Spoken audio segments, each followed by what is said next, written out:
davantage lutter. Alors on va revenir, si vous voulez bien, à l'hôpital là maintenant, mais avec un autre angle d'attaque, avec Floriane d'Adelsen. Alors j'essaierai de pas trop vous torturer parce que je crois que vous avez des problèmes de voix ce matin. Alors on ne sait jamais les problèmes de voix. Voilà, pourquoi est-ce qu'on a une extinction de voix ou autre. Mais Floriane, elle était une littéraire, donc on se retrouve finalement de ce côté-là. Et vous avez choisi, j'allais dire délibérément, à la fois une fonction d'intérêt général et une fonction de côté d'organisation et de gestion du côté de la HESP, avec aussi un fort tropisme RH. Voilà, donc vous aussi, même type de question. Qu'est-ce que ça a changé? Qu'est-ce que ça n'a pas changé dans votre façon de faire, le fait d'être une femme? À vous, Floriane. J'espère que vous m'entendez. Voilà, j'ai la voix un peu cassée, même très cassée. Effectivement, moi, je souhaitais travailler dans le service public.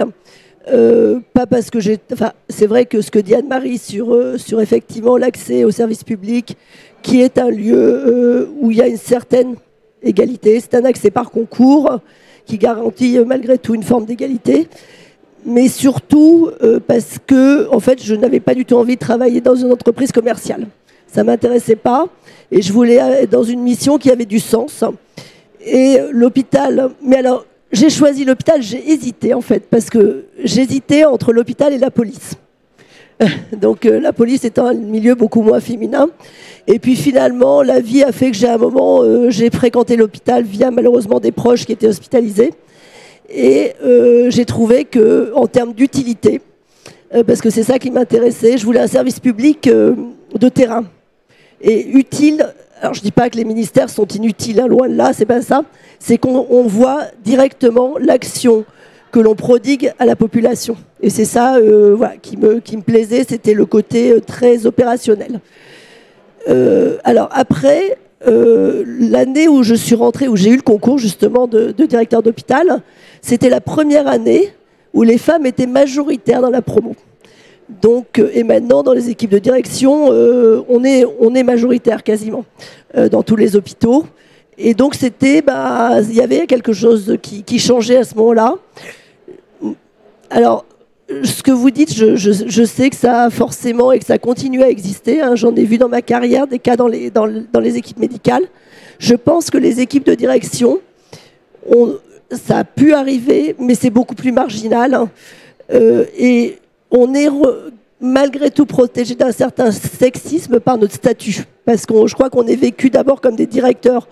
Donc, et on est une autorité hiérarchique qui fait qu'effectivement, même un chef de service d'un service médical n'ira pas nous faire une remarque sexiste. Ça ne se fait pas.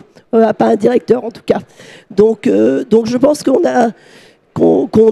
nos statuts nous protègent un petit peu de ce genre de choses. Après, les gens peut-être ont d'autres choses en tête, mais en tout cas en termes de verbalisation, je n'ai jamais souffert. J'ai eu une fois dans ma carrière une remarque sexiste. C'était une infirmière de bloc opératoire qui m'a dit « mais je ne comprends pas que vous vouliez devenir directeur ». Alors je dis pourquoi ? Parce que ce n'est pas un métier de femme, les femmes c'est fait pour servir. Bon, sachant que le chirurgien qui était homme m'a regardé en faisant un clin d'œil et du genre laisse tomber, voilà, c'est. Mais voilà, donc c'est la seule que j'ai eue vraiment dans ma carrière. Donc ça ne m'a pas gênée. Si ça m'a apporté quelque chose, je ne sais pas si je peux dire ça, mais en tout cas en tant que j'ai fait beaucoup de ressources humaines, comme le disait Anne-Marie. Il y a beaucoup de femmes dans les hôpitaux, et c'est vrai que quand on est directrice des ressources humaines, quand on est une femme, certains agents vont se confier à nous différemment.